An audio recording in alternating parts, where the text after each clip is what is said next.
The group grew from the original 4 to 7 with Jack Bellotti as second tenor and sometimes lead vocal, Brian Humble as lead vocalist, Denny Brennan, Ron Brennan, Denny Winkleman, John Garber, and Dave Deverley, who played sax. This is when they began recording at All Platinum Studios in Englewood, New Jersey. Let's see, this band just continued to grow and grow. They added more members, which took them up to 10, including Rick Smith as drummer, Henry Urich on keyboards and manager, Greg Hopes on bass guitar, Jenny Winkleman as lead guitar, and Rick Deppen, who played trumpet, with John Garber, the guitarist, stepping down. This made 10 members of the group, and they were described as having the soul beat of their time. Brian Humble was lead vocalist for the group. His style was reminiscent of James Brown and Wilson Pickett, and then goes on to the smoothness of the Miracles. Jack Bellotti sings second tenor and sometimes switches to lead position, showing another style of vocal talent, thus giving the group a great versatility. Dennis Brennan is the group's first tenor and stands well above the 6-foot mark. This is my favorite line. I think this came off of a promotional flyer. His job was to send the harmony to the sky. Which is funny, because I remember him, like, I have an appreciation for it now, but being an 8-year-old kid, I remember my dad singing that high in the car, being like, oh, Dad, like, stop. And that's it for the intentions. Thank you.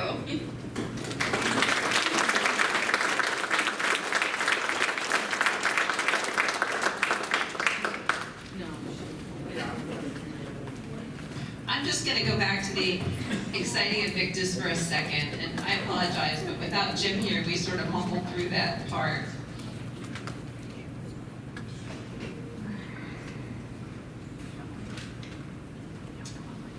Okay. The Exciting Invictas was a group that was formed in 1960 based out of here, Middletown in Lower Swatara Township. John Eshleman, who I spoke on the phone, and he was sorry he couldn't be here. He doesn't live in the state either. He joined the band in 1961 after several friends told him that about several friends told Emmett that he played such a mean sax. He was able to play by ear and immediately pick up their songs, and then he got the job. Gary Smith was a drummer. He was in for a month or so, and then that's when Jim Hurst came in. John Eshleman and Emmett Smith lived in Steelton, and the guys would pick them up in a big 50s vintage black panel truck that they used to haul their equipment in. The truck was painted with the Exciting Invictas on both sides, and it took them to Middletown for practice in a friend's basement. They had over 100 songs in their repertoire, and they were all good singers and dancers, except John Eshleman, who told me that they had to teach him to dance, and it was no small feat. They even had a few polkas for wedding receptions. Each of the lead singers had their favorite, like Mother-in-Law or Big Boy Pete.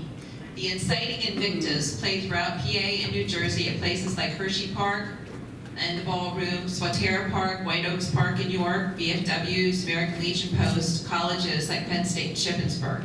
They played back-to-back with the Endells. Later, the Endells became the Magnificent Men and the Thundering Century. John Eshleman said he couldn't remember a single weekend where they weren't booked, and I think Sarah went into some of this.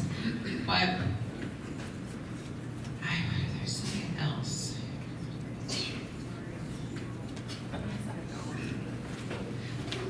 Red, and I showed you the picture of Red Snacks Bar. It was run by Russell Red and Pat Wise at 205 Hoffer Street. So many of you from the area probably remember that. And Barry Condren used to drive the 50s black panel truck, and it was black. I got that confirmed, Barry. That used to haul the equipment around. Let's see. And there was also a garage in the rear adjoining Red's, and they practiced there as well. And Henry Urich and Jack Bellotti ran a radio station in their garage also.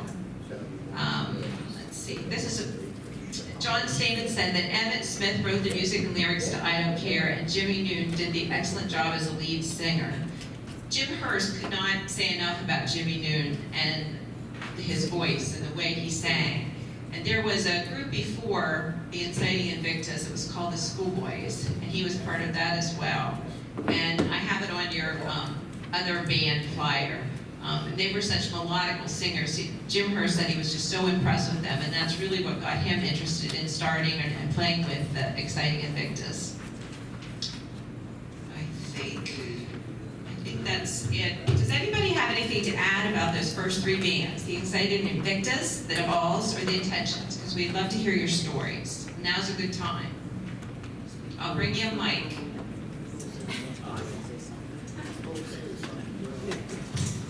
The Dusky, you have to have a story about your husband. Well, you're on. Alan, you said you had a story to share. Well, the only thing I can remember is my mom saying about how she used to have to go and pull him off the stage all the time because that's all he ever wanted to do was sing. But they were so good. Oh yeah. She didn't want to share them though. That's one thing. A lot of the local bands from this era in central Pennsylvania, some of them got record deals, but they didn't get paid very much for them.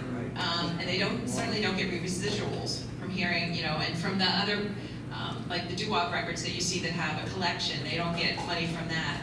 But they were really good musicians, and the Intentions are a really prime example of that because how many hits they had. But almost all the bands and the ones that we're going to go through next, they cut records. This is really a hotbed. Central Pennsylvania is a hotbed of really excellent music and talent. So anybody else? Yes. Hi. I'm Jimmy Noon Jr. and I don't have a whole lot of memories of it. Sure. The only ones the earliest I remember is I must have been like 3 or 4 on stage playing the drums and everything with my dad. Talent doesn't transfer. That's what I'm saying. If you heard me sing right now, y'all would believe it. It just doesn't transfer. But I can dance.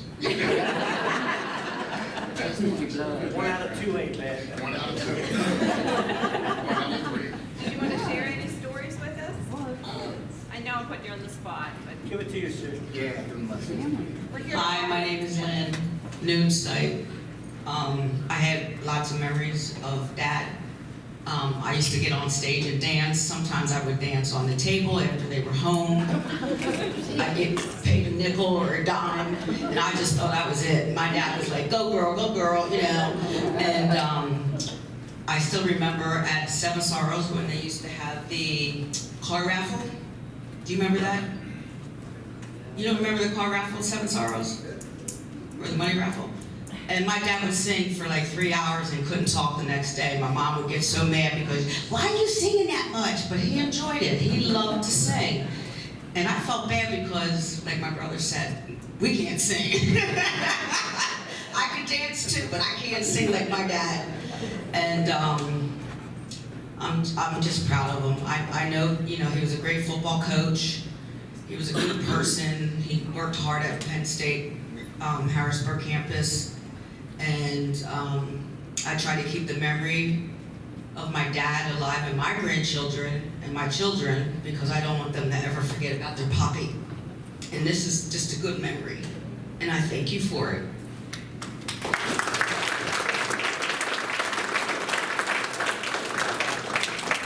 Anybody else have a memory they want to share? Don't be shy. Hi, I'm David Stover. Many of you know me from around town. The picture of Reds, if you'll all remember, would go to Reds on Saturday morning. Ed Smith had a live radio show with the Invictas from like 9 to 11 every Saturday morning. The place used to get just crowded. But I think it wasn't called Reds then, it was Ed's Peppermint Lounge before Red and Pat bought it. But every Saturday morning, they had the Invictus there. Also, with local bands, I happened to see my name in there twice. And one of them brings back a memory that I can't believe. Paul Eshleman, Hello. did you put that in there of the Rocky No Bands? It's been 60 years since I've seen you. And I couldn't find a picture of the Rocky. You are Danny Stover? Yeah.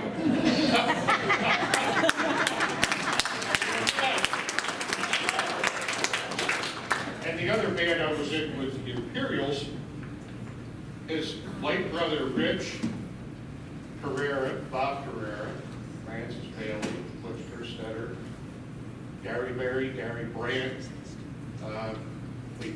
We kind of played all the firehouses and legions that we could find, and I'm not sure we ever got paid $150. But we had fun. That's my memory of those things. And I used to be the substitute drummer for the DuValles. When Rick Smith was not available, I played drums for them. So back and forth. It's funny that there's some.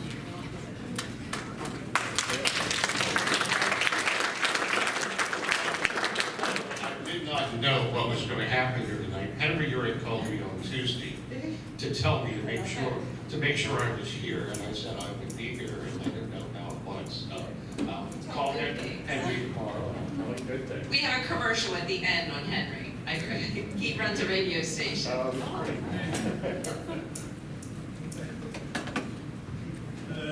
I went to Penn State when Jimmy Newton worked there. We were best of friends, and he sang for the Del Spontanes. And then there were a lot of gigs at different colleges. He took me along as the equipment manager. So I get into all these things for free. Okay.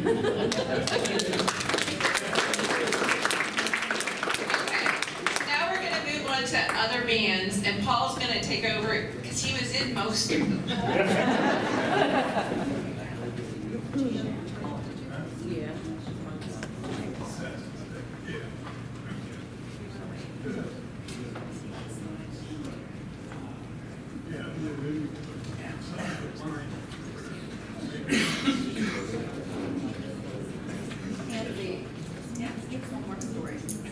Oh, there's more stories, I'm sorry.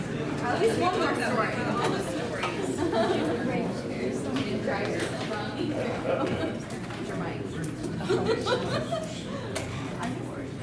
Hi, I'm Ronnie Jo Brennan. I'm the daughter of Ron Brennan and niece of Dennis Brennan. And Okay, can you feel what you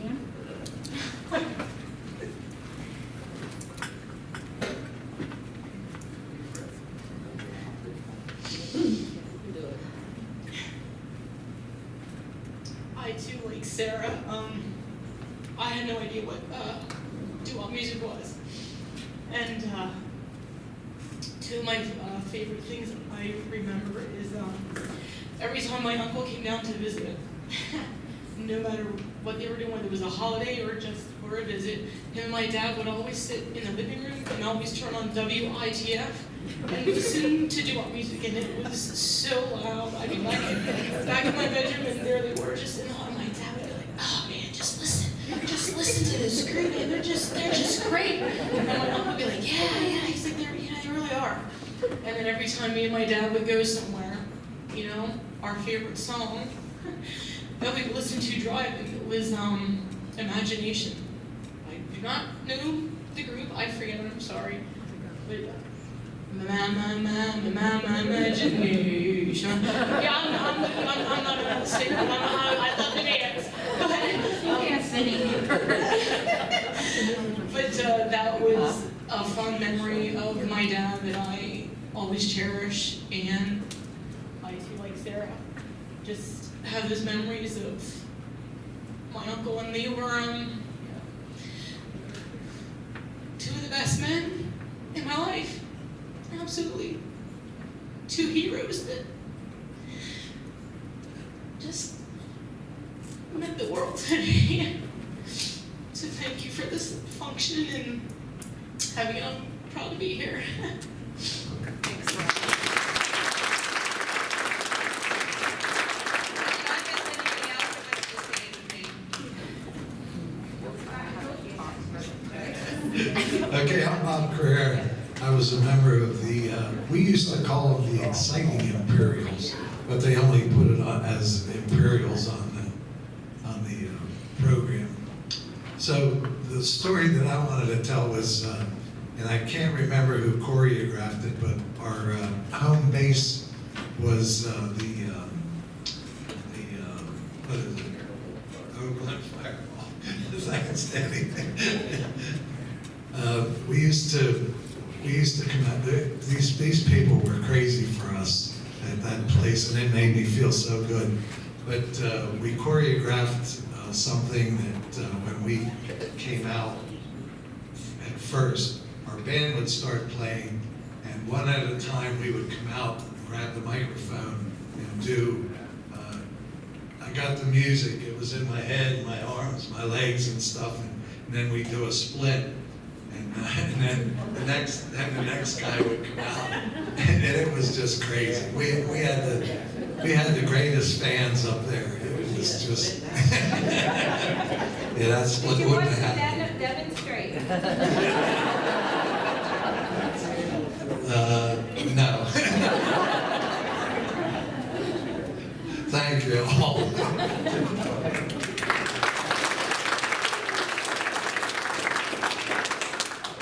One more thing about the Imperials.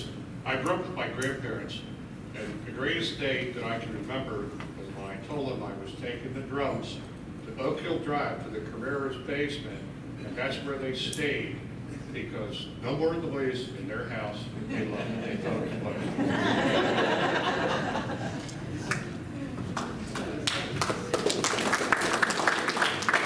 Anybody else? This is what history's about.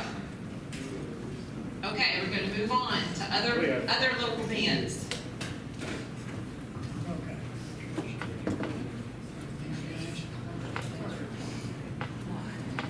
All right. The Epics. I did not know them, except for the bass player, Jim Blumback, ended up playing bass for the Humble Gathering, and also later on a group called Uncle Remus. All were students at Middletown Area High School. Denny Winkleman was later in the Intentions, Jim Blumback in the Humble Gathering. The Del Shantays. This band was out of Steelton for the most part. Top left is the first version, probably from 63 to 65. That was Joe Coons, Theodore Svizik, Lorenzo Dorsey, a member of the Exotics, Alex Raspberry, Kenzie Lee, Dennis Dratus, and Glenn Coons.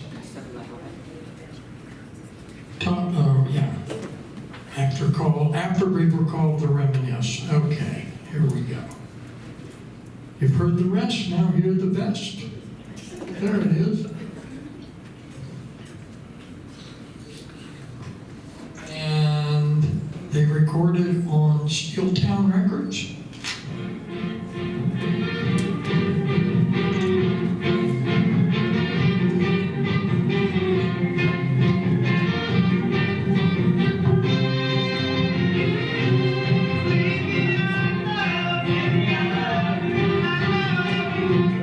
Let you go.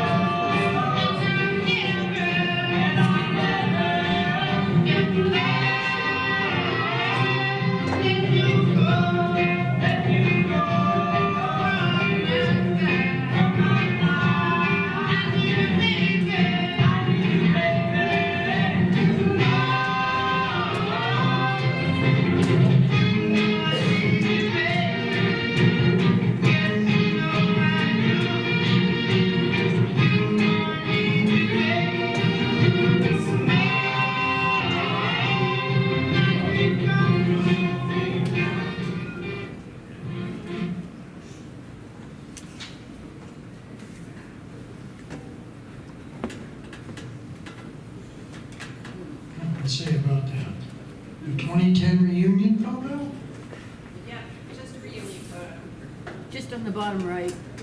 Pardon? Just on the Oh, bottom okay. right. There it is. There it is. Joe Coons from the Del Shantays is in Reminisce now. Sherry Hansen Chichi took the photo and provided it to us. That brings us to the village gate. Okay. After I left the humble gathering, I did go with the Rockin' Nomads with Danny Stover and Gary Barry and oh Lord, what's his name? Gary Brandt, yeah. In fact, I talked to Gary and he wasn't able to make it here tonight. I had moved to Harrisburg and I ran into the bass player Bob Mazzaro on the right, who was also from Middletown. And the guitar player is Mike Sansone, who ended up playing with Pentagon for years. And the drummer was a kid named Rick Rozzella, who was a stepbrother of a guy I went to high school with. Then later we became the Soul Qualifications, and then Stidwell Alston as we changed personnel. Also playing drums, eventually Bob Kimmel, who also went on to play with Pentagon and now has a recording studio out in New Jersey. And then after he left, Chris Santiago, who was a local jazz drummer who passed away a number of years ago. Oh, the Legends, yes. The original Legends was Dave Hartman. In fact, I knew Dave Hartman. I was in a motorcycle gang with Dave Hartman at one time. And later on, then, he was replaced by his much more famous brother, Danny. What do we have here? 1968, Keep On Running, written by Spencer Davis.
Baby Get Your Head Screwed On, written by Cat Stevens. Do we have that?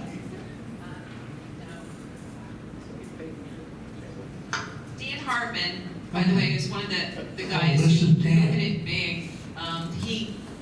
He joined the Edgar Winter Band, if you remember them. Here's another one of his songs.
Speaking of, pardon? Did Jim Chris play with the Legends in those years? Who? Jim Chris. He was a horn player. It's possible. I don't think I have everybody inclusive in any of the bands. Yeah, we don't have the name here, and I did not know him. Anyhow, a note about Dan Hartman, who wrote the song Living in America for James Brown, along with Charlie McKnight in 1985. And Dan played most of the instruments. Called the Power Trio because they were all such good musicians. Dan ended up playing bass guitar in the Edgar Winter Band. He died at age 47 of a brain tumor.